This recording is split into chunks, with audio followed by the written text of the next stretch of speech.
Good morning, all of you. This is Khushboo खलको and presenting chloroplast. जैसे कि मैंने पिछली क्लास में बोला था कि मैं आपको बताऊंगी कि क्लोरोप्लास्ट के बारे में। तो पहली दो क्लासेस है सेल वॉल के बारे में था और प्लास्टिड के बारे में था। अब मैं आपको क्लोरोप्लास्ट के बारे में कुछ बताऊंगी। क्लोरोप्लास्ट एक सेमी ऑटोनोमस नेचर का ऑर्गेनेल है जो कि जनरली प्रेजेंट होता है सारे ग्रीन प्लांट्स में, और इसमें हम लोग देखने पाएंगे आज के वीडियो में क्लोरोप्लास्ट का स्ट्रक्चर, टाइप, फंक्शन और diagram. Introduction. Chloroplast is a semi autonomous double membraned organelle जो कि सारे ग्रीन प्लांट्स में प्रेजेंट होता है, जिसमें क्लोरोफिल प्रेजेंट होता है जो कि ग्रीन कलर का शो करता है।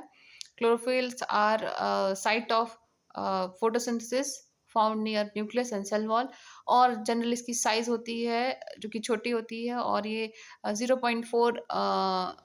0.04 डायमीटर ग्रेनम में प्रेजेंट होते हैं, और ये साइप शेप्स में वेरी करते हैं। Spiral, collar, cup shape, network like, irregular, linear, discoid, oval और इवन कप शेप में होते हैं। ये जनरली प्रेजेंट होते हैं उन सारे प्लांट्स में जिसमें फोटोसिंथेसिस की कैपेसिटी है, एक्सेप्ट ऐसे प्लांट जो कि लाइट में एक्सपोज नहीं होते, जैसे कि फंगस और कुछ प्लांट, एट्यूलेटेड प्लांट, उसमें क्लोरोप्लास्ट डेवलप नहीं होता है। ये जो स्ट्रक्चर है वो बता रहा है कि शो कर रहा है कि जो क्लोरोप्लास्ट है वो डबल मेम्ब्रेन होते हैं, और उसके बीच में प्रेजेंट होता है मैट्रिक्स, ल्यूमेन, ग्रेनम और थैलेकॉइड। थैलेकॉइड साइट होता है फोटोसिंथेसिस का। Next, history and structure of chloroplast is a derived from the Greek word chloro, it means green, plastid means form। और सबसे पहले क्लोरोप्लास्ट को ऑब्जर्व किया था एंटन बॉन लेवेनहुक ने 1679 में, और क्लोरोप्लास्ट जो टर्म दिया गया था वो श्रिमर 1883 में दिया गया था, और के द्वारा दिया गया था। क्लोरोप्लास्ट प्रोटोप्लास्ट से ओरिजिनेट हुआ है, और इस डायग्राम में जो कि बता रहा है कि क्लोरोप्लास्ट कंसिस्ट होता है डबल मेम्ब्रेन से, ग्रेनम, थैलेकॉइड से, और इसमें ऑयल ड्रॉपलेट्स भी होते हैं। और ये जो सेकंड बी डायग्राम है वो शो कर रहा है ग्रेनम को, और ग्रेनम कॉइन, एक कॉइन जैसे एक के ऊपर एक रखा होता है वैसे ही अरेंज रहता है, और यही पर्टिकुलर एक, ये पूरा एक ग्रेनम है। ग्रेनम जो कि बना होता है थैलेकॉइड से, और एक थैलेकॉइड में जो कि क्लोरोफिल कंटेन होता है, और इसी क्लोरोफिल से क्या है, एनर्जी ट्रैप होती है, फोटोसिंथेसिस की पहली प्रक्रिया होती है। नेक्स्ट, अब यहाँ पे हम देखने पाते हैं कि प्लास्टिड की उत्पत्ति कहाँ से होगी, क्लोरोप्लास्ट की उत्पत्ति क्या कहाँ से होगी। जो एंडोसाइम्बोसिस हुआ होगा, ऐसे सेल जिसमें माइटोकॉन्ड्रिया और क्लोरोप्लास्ट नहीं होंगे, वो ऐसे सेल को एंगल्फ कर लिए होंगे जिसमें माइटोकॉन्ड्रिया और क्लोरोप्लास्ट हुआ करते थे। एंगल्फ करने के बाद वो हमेशा उसको अपने सेल में, ऑर्गेनेल में एज ए ऑर्गेनेल की तरह, और आगे वो अपने ऑफस्प्रिंग को पास करते गए। इस तरीके से इवोल्यूशन हुआ। इस तरीके से जितने भी लैंडेड प्लांट है उसमें क्लोरोप्लास्ट और प्लास्टिड पाए गए, अलग अलग करके पिगमेंट्स पाए जाते हैं। और इसी प्रकार कुछ प्लांट्स में पिगमेंट नहीं होते हैं क्योंकि इसमें फॉरवर्ड नहीं हो पाया, और कुछ में होते हैं क्योंकि उसमें इवोल्यूशन के जरिए वो ऑर्गेनेल्स पहुंच गए होंगे। नेक्स्ट हम देखते हैं type of pigment. Carotene orange colour का पिगमेंट होता है, ज़ेंथोफिल येलो कलर का पिगमेंट होता है, फियोफाइटिन ए अ ग्रीन ब्राउन पिगमेंट होता है, pheophytin be a yellow brown pigment, और chlorophyll A blue green pigment होता है, chlorophyll be a yellow green pigment. ये सभी पिगमेंट्स क्या अपने अलग अलग रेंज में वेवलेंथ को एब्जॉर्ब करते हैं। जिस प्रकार से ये वेवलेंथ ऑफ लाइट है, ग्राफ शो कर रहा है नैनोमीटर्स में।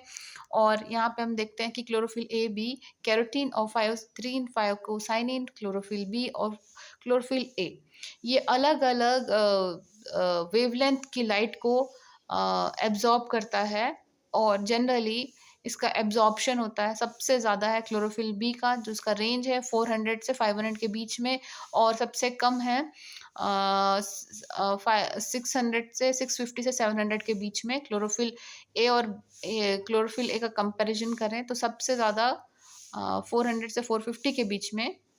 और photosynthetic pigment is a pigment that is present in chloroplast, or a photosynthetic bacteria captures the light energy necessary for photosynthesis। Next हम लोग देखते हैं इसका significance.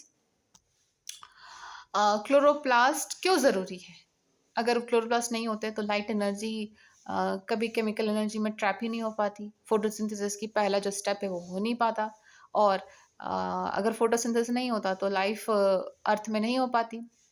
Chloroplast also provide diverse metabolic activity for plant cell, जैसे कि fatty acid का बनना, lipid का बनना, टेट्राफाइल का बनना, और स्टार्च और हार्मोन्स का बनना, ये सभी को कंट्रोल करता है क्लोरोप्लास्ट। क्लोरोप्लास्ट साइटोप्लाज्म में, प्लांट सेल में वाइडली डिस्ट्रीब्यूटेड, होमोजेनियसली डिस्ट्रीब्यूटेड होते हैं, और ये लोकेटेड होते हैं नियर न्यूक्लियस के पास, और कलर पिगमेंट्स होते हैं जैसे कि विटामिन ए, कैरोटीन में विटामिन ए होता है, ये कैरोटीन विटामिन ए का प्रिकर्सर होता है जो कि विटामिन ई बनाने में मदद करता है। नेक्स्ट हम लोग देखेंगे, यहाँ तक हम क्लोरोप्लास्ट को समझ नहीं पाते हैं, और अगर आपको किसी चीज़ में डाउट हो या आप चैट बॉक्स में आप डाल सकते हैं, क्वेश्चन डाल सकते हैं, कोई भी क्वेश्चन हो। नेक्स्ट हम लोग देखेंगे माइटोकॉन्ड्रिया के बारे में। उससे पहले हम देख लेते हैं क्लोरोप्लास्ट के बारे में। क्लोरोप्लास्ट का जीनोम इम्पॉर्टेंट है। ये क्लोरोप्लास्ट क्यों सेमी ऑटोनॉमस नेचर का है? क्योंकि उसके पास खुद का डीएनए होता है, जिस प्रकार माइटोकॉन्ड्रिया का होता है उसी प्रकार इसके पास ये खुद का रेप्लिकेशन करने की क्षमता होती है, और they got their DNA and complete machinery to synthesize some required protein, while other protein depend upon nuclear DNA and cytoplasmic ribosome। कुछ जो साइटोप्लाज्मिक राइबोसोम होते हैं वो न्यूक्लियर डीएनए होते हैं, वो साइटोप्लाज्मिक राइबोसोम के ऊपर डिपेंड रहते हैं, इसलिए क्लोरोप्लास्ट जीनोम बहुत ज़रूरी होता है, और क्लोरोप्लास्ट अपनी कॉपी बना सकता है। और इसमें नेक्स्ट में हम देखते हैं कि जो क्लोरोप्लास्ट होता है उसमें खुद का डीएनए होता है, वो एक्सप्रेस करता है, और आरएनए का ट्रांसक्रिप्शन भी होता है, और प्रोटीन का सिंथेसिस भी होता है, और जो भी बनता है ये अपने ऑफस्प्रिंग को फॉरवर्ड करता है। नेक्स्ट है, अगर आप लोगों को कुछ भी डाउट हो तो आप चैट बॉक्स में रिप्लाई कर सकते हैं, और नेक्स्ट हम जो वीडियो नेक्स्ट वीडियो जो होगा